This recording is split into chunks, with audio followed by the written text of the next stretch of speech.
બીજું કોણ આવે છે? યશવી બેન આવતી રે કોઈ બાજુ.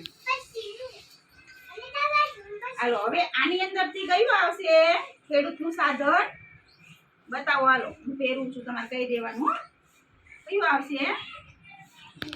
ના, દાતરડું. શું છે? દાતરડું. સરસ, તાળી પાડો બધા યશવી બેનની. હવે કોણ આવશે? હાલો ધાર્મી બેન, હિમાંશુ આવતો. હાલો હવે આમાંથી કઈ વસ્તુ આવશે? ખેડૂતનું પાવડો. શું છે? પાવડો. સરસ, તાળી પાડો હિમાંશુભાઈની. હાલો હવે ધાર્મી બેન નો વારો, પછી એન્જલ તારો વારો. પછી હાલો ધાર્મી બેન, આમાંથી કયું ખેડૂતનું સાધન છે? ખેડૂત શેમાં ખેતી કરે? ખેતરમાં. શું છે આ?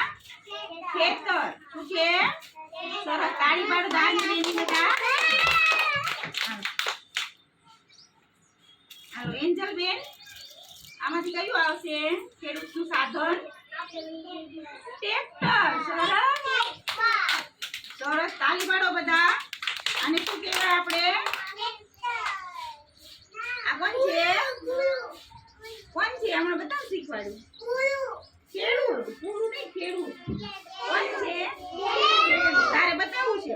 અહીંયા આવો. હાલ આમાંથી કયું છે ખેડૂતનું સાધન? હિમાંશુ શું છે? હથોડી નથી, કોદાળી છે. શું છે? કોદાળી. ખેડૂત હિમાંશુ દિવ્યાંશને કીધું તો આને કોદાળી કહેવાય. શું કહેવાય? જો આ ખેડૂત છે, કોણ છે? એને જમીન ખોદવી પડે ને એટલે કોદાળીથી ખોદે. બરાબર. આ દાંતરડાથી ઘાસ કાપે. બરાબર.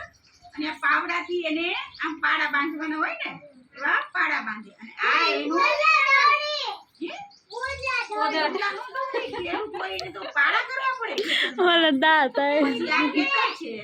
ખેતરમાં વાવે ને, જો કેવું લીલું છે.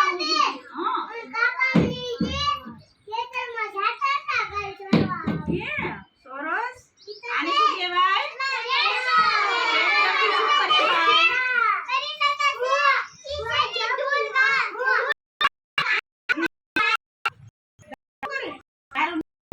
ખેડવાનું હોય ખેતરમાં કાલે ને આમ ટ્રેક્ટર કાલે એટલે પાછળ આમ દાતા હોય ને એનાથી જમીન પોચી થતી જાય.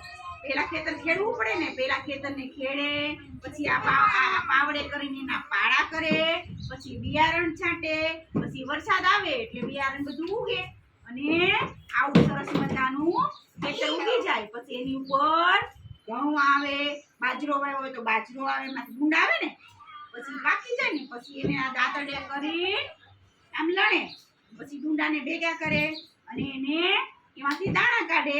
પછી ઘઉં કાઢે એટલે ઘઉંની શું બનાવવાની હોય? રોટલી. પછી રોટલી તમે બધા ખાવ છો ને? રોટલી ખાવાની મજા આવે ને? કોણ રોટલી ખાય છે આમાંથી? ખાવ છો? તમે તો બધા બહુ ડાયા છો. વાહ.